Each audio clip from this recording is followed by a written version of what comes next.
ఏదో అక్రమంగా డబ్బు సంపాదించిన వాళ్ళు కులహంకారంతో నవీన్ యాదవ్ పైన బీసీల పైన రౌడీ షీటర్లను ముద్ర వేస్తుంటే ఏదోలో వీళ్ళు మూర్ఖులు అనుకున్నాం.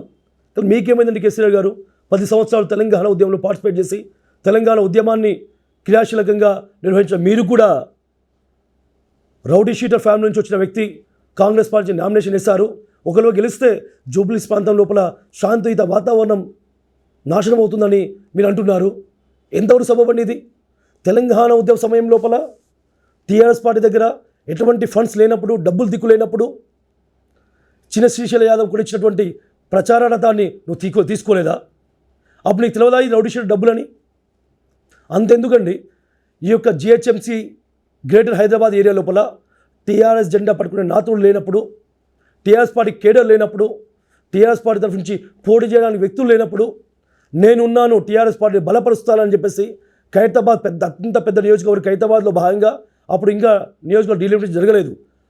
దాంట్లో భాగంగా ఈ యొక్క రెహమత్ నగర్ జూబ్లీ హిల్స్ కార్పొరేషన్లకు 2 కార్పొరేటర్లు నిలబడాలన్నప్పుడు చిన్న శ్రీశైలం యాదవ్ వాళ్ళ భార్య నిలబడడానికి నీ పార్టీ టికెట్లు ఇవ్వలేదా? నీ పార్టీ తరఫు నుంచి నిలబడి నీ పార్టీని పునర్నిర్మించలేదా? నీ పార్టీ క్యాడర్ పెంచలేదా చిన్న శ్రీశైలం యాదవ్? అప్పుడు నీకు గుర్తు రాలేదా చిన్న శ్రీశైలం యాదవ్ రౌడీ షీటర్ అని? ఈ విధంగా అన్ని రకాల సహసాగాలు తీసుకొని ఏ విధంగా మాట్లాడుతున్నారండి మీరు? రౌడీ షీటర్ కుటుంబం నుంచి వచ్చిన వారికి ఓటు వేయకూడదని మొదటి నుంచి మీ పంతా యొక్క డిఫరెంట్గానే ఉంటుంది. తెలంగాణ ఉద్యమ సమయం నడుస్తున్నప్పుడు టైం లోపల బీసీల పట్ల మీకు ఎప్పుడు చిన్న చూపే. తెలంగాణ ఉద్యమాన్ని ఉవ్వెత్తున నిర్వహిస్తున్నటువంటి ఆలయ నరేంద్ర కొత్త పార్టీ పెట్టి తెలంగాణ ఉద్యమం ముందుకు తీసుకుపోతున్న సమయం లోపల నువ్వు ఉండి నరేంద్రన్న మనం కలిసి ఉద్యమం చేద్దామే, తెలంగాణ రావాలంటే విడిపోకూడదే, మనము కలిసి ఉద్యమం చేద్దాం అన్నందుకు నీ కోరిక మేరకు తన పార్టీని టీఆర్ఎస్ పార్టీ విలీనం చేసి నీతో పాటు కలిసి ఉద్యమం చేయడం జరిగింది. అటువంటి ఆలయ నరేంద్ర నా బీసీ బిడ్డని రాజకీయంగా సమాధి చేశావు. పోనీయండి, ఉమ్మడి ఆంధ్రప్రదేశ్ లోపల చంద్రబాబు తర్వాత టీడీపీ లోపల 2వ స్థానంలో ఉన్న వ్యక్తి మాజీ హోంమంత్రి ఆయన దేవేందర్ గౌడ్కి నువ్వేం చెప్పినావు? దేవేంద్రన్న నువ్వు పార్టీ నుంచి బయటికి రావే, చంద్రబాబు తెలంగాణకు వ్యతిరేకము, కొత్త పార్టీ పెట్టు, మనం కలిసి ఉద్యమాలు చేద్దాం, తెలంగాణ సాధించుకుందాం నువ్వు చెప్పిన కళ్ళబోలి మాటలు నమ్మి అత్యున్నత స్థానంలో ఉన్న పదవిని కూడా వదిలేసి వచ్చి నవ తెలంగాణ పార్టీని పెట్టడం జరిగింది. నవ తెలంగాణ పార్టీ పెట్టిన తర్వాత కలిసి ఉద్యమం చేద్దాం నువ్వు ఎన్నిసార్లు ఫోన్ చేసినా లిఫ్ట్ చేయవు, కలిసి ఉద్యమాలు చేద్దాం నీ దగ్గరికి వస్తే పట్టించుకోకుండా ఒంటరి చేసిన దేవేందర్ గౌడ్ని, నా యొక్క గౌడ సమాజం బిడ్డని ఒంటరి చేసిన దేవేందర్ గౌడ్కి రాజకీయంగా నాశనం చేసే ప్రయత్నం చేసినావు. తల్లి తెలంగాణ పార్టీ పెట్టి తెలంగాణ ఉద్యమంలో క్రియాశీలకంగా పార్టిసిపేట్ చేసిన విజయశాంతిని, నా బీసీ బిడ్డని నువ్వు రాజకీయ సమాధి చేశావు. తెలంగాణ రాష్ట్ర సమితి పార్టీని ఏర్పాటు చేసినప్పటి నుంచి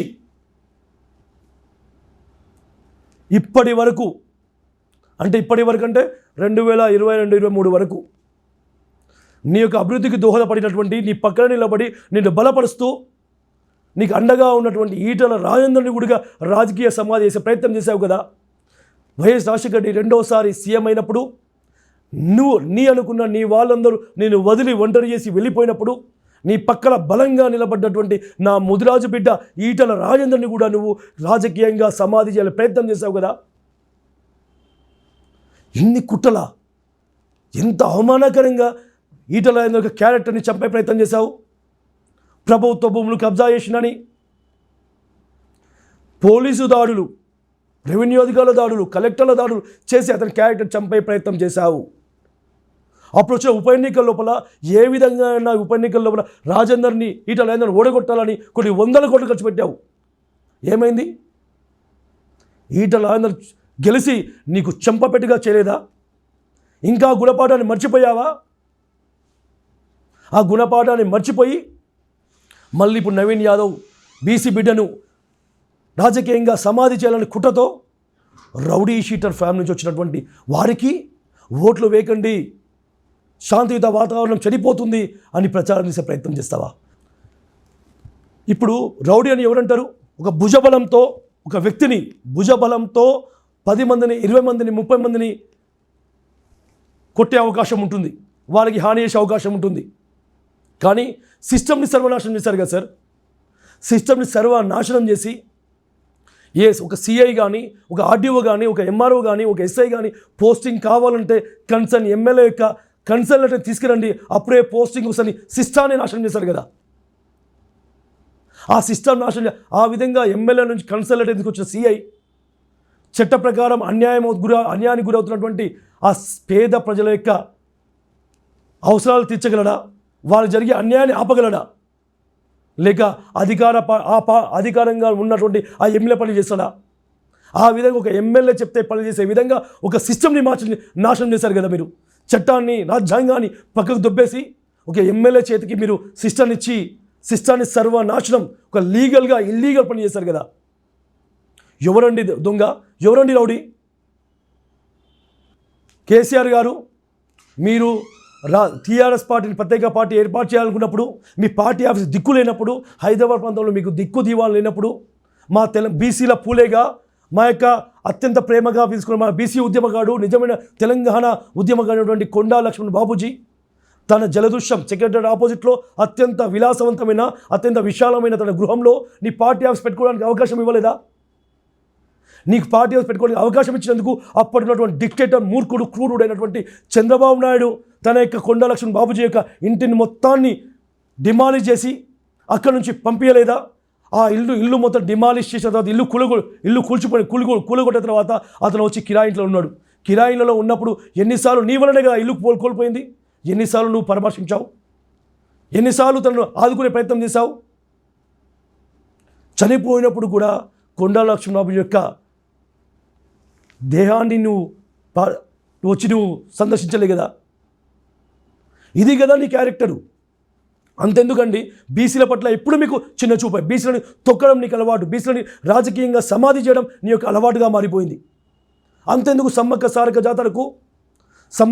జాతర లోపల ట్రాఫిక్ జమ అయింది. ట్రాఫిక్ ఇంతెందుకు జమ అయిందని వెహికల్ దిగినటువంటి తెలంగాణ ఉద్యమగాడు, బీసీ ఉద్యమగాడు, నా బీసీ బిడ్డ అన్నటువంటి, బీసీ ఇంటెలెక్చువల్ అన్నటువంటి పాషం యాదగిరిని ఒక పోలీస్ ఆఫీసర్ చెంపదెబ్బ కొడితే ఆ పోలీస్ ఆఫీసర్ పైన ఎటువంటి యాక్షన్ నువ్వు తీసుకోలే కదా.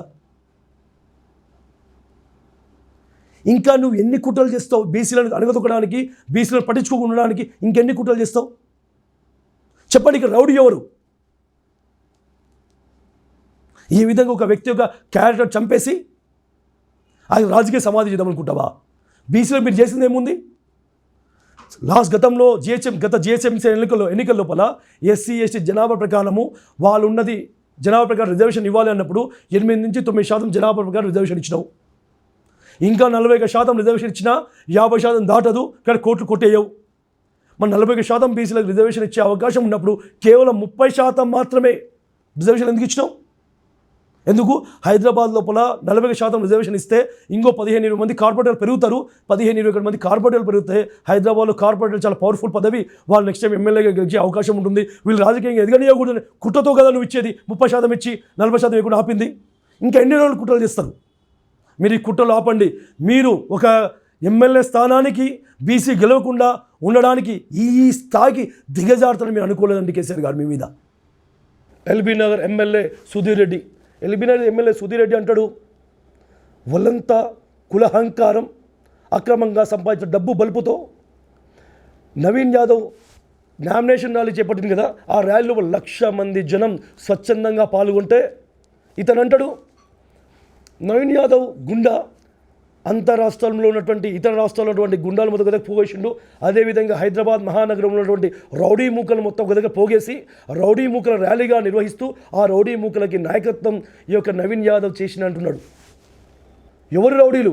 ఆ 1,00,000 మంది జనం పాల్గొన్న రౌడీలా? ఆ బీసీ పీడలు రౌడీలా?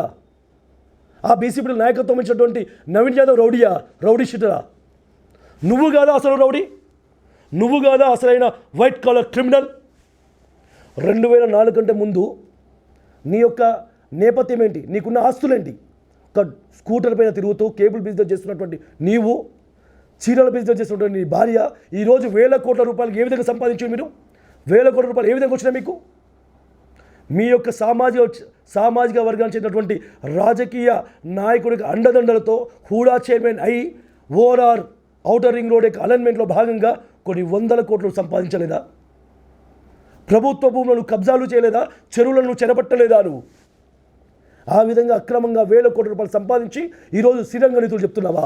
ఆ డబ్బు యొక్క బలుపుతో మదంతో దళిత నాయకుడైనటువంటి సర్వే సత్యనారాయణ పైన నువ్వు దాడి చేయించి నిజం కాదా? నా బీసీ నాయకుడైనటువంటి బీసీలకి నాయకుడైన ఆర్ కృష్ణయ్యపై దాడి చేయించలేదా? ఎవరు వచ్చిన వాళ్ళపై దాడులు చేసే సంస్కృతి నీది, రౌడీ నైజాం నీది. నీవు శ్రీరంగ నీతులు చెప్తున్నావా? నీకున్న భయం ఏంటంటే, అసలు భయం ఏంటంటే, ఒకవేళ నవీన్ యాదవ్ ఇట్ట గెలిస్తే బలమైన సామాజిక వర్గానికి చెందిన వ్యక్తి, బీసీ వాదం గెలుస్తుంది. అక్కడ గెలిస్తే హైదరాబాద్ లోపల నా నియోజకవర్గం లోపల బీసీలు ఏకమవుతారు, నా కింద నీళ్ళు వస్తున్న భయం కాదా? బీసీ నాయకుడు ఆర్ కృష్ణలో ఓడిపోయావు కదా, ఈరోజు నీకు ప్రధాన ప్రత్యర్థి ఎవరు? మదియాసి ఓడు కాదా? నీ భయం ఏంటంటే ఆ బీసీ వాదం బలపడి నా నియోజకవర్గంలో బీసీలు ఏకమై నాకు డిపాజిట్ రాకుండా ఎక్కడ చేసిన భయం నుంచే కదా నీకు పుట్టింది ఇది. ఈ విధంగా భయం నుంచి పుట్టి ఒక వ్యక్తి యొక్క క్యారెక్టర్ చంపడం లోపల, క్యారెక్టర్ అసాసినేట్ చేయడంలో ముందు వరుసలో ఉంటున్నావు కదా నువ్వు. సిగ్గు లేదా? నువ్వు కదా అసలైన రౌడీవి, నువ్వు కదా అసలైన గుండావి. నీవు మా బీసీ సామాజిక వర్గాన్ని రౌడీ మూకలంటావా? బేషరత్గా క్షమాపణ చెప్పు. దయచేసి బీసీలని అణగదొక్కే ప్రయత్నాలు విరమించుకోండి. బీసీలను ఎదగడానికి అవకాశాన్ని కల్పించే ప్రయత్నం చేయండి. బీసీలు మొత్తం ఏకమవుతున్నారు, సబ్బండ కులాలు మొత్తం ఏకమై ఏకతాటిపైకి వచ్చి బీసీల కోసం పోరాడబోతున్నారు. బీసీ వాదం గెలవబోతుంది. జూబ్లీస్ ఉప ఎన్నికల్లో కూడా సేమ్ అదే ఈటల రాజేందర్కి ఉప ఎన్నిక ఏ విధంగా అయితే మీకు చెంపపెట్టుగా సమాధానం ఇచ్చిందో, జూబ్లీస్ ఉప ఎన్నికలు కూడా అదే విధంగా సమాధానం ఇవ్వబోతుంది. జూబ్లీస్ ఉప ఎన్నికల లోపల నవీన్ యాదవ్ గెలవబోతున్నాడు. గెలిచి బీసీ వాదాన్ని తెలంగాణకు మొత్తానికి విస్తరింపే ప్రయత్నం చేయబోతున్నాడు. ముఖ్యంగా మీ బీసీ సంఘాలు, బీసీ కుల నాయకులు, ఇతర కుల సంఘాల నాయకులు అందరూ కూడా ఒకసారి రండి. మన బీసీ బిడ్డని, మా బీసీ ఉద్యమకారులందరినీ కూడా రౌడీ మూకలుగా పేర్కొన్నటువంటి ఒక చిన్న సామాజిక వర్గం చెందిన వ్యక్తులు మాట్లాడుతుంటే దాన్ని ఖండించకుండా మనం ఇళ్లలో కూర్చుంటే ఎంతవరకు సబబు? మనందరము ఏకతాటిగా అందరము ఐక్యంగా ఉన్నామనే మెసేజ్ ఇవ్వడానికి అందరూ మీడియా ముందుకు రండి. మీడియా ముందుకు వచ్చి మాట్లాడండి. అందరూ నవీన్ యాదవ్ మద్దతు పడకండి. నవీన్ యాదవ్ గెలుపులో భాగస్వామ్యంగా ఉండి కోరుకుంటూ జై బీసీ, జై తెలంగాణ, జై హింద్.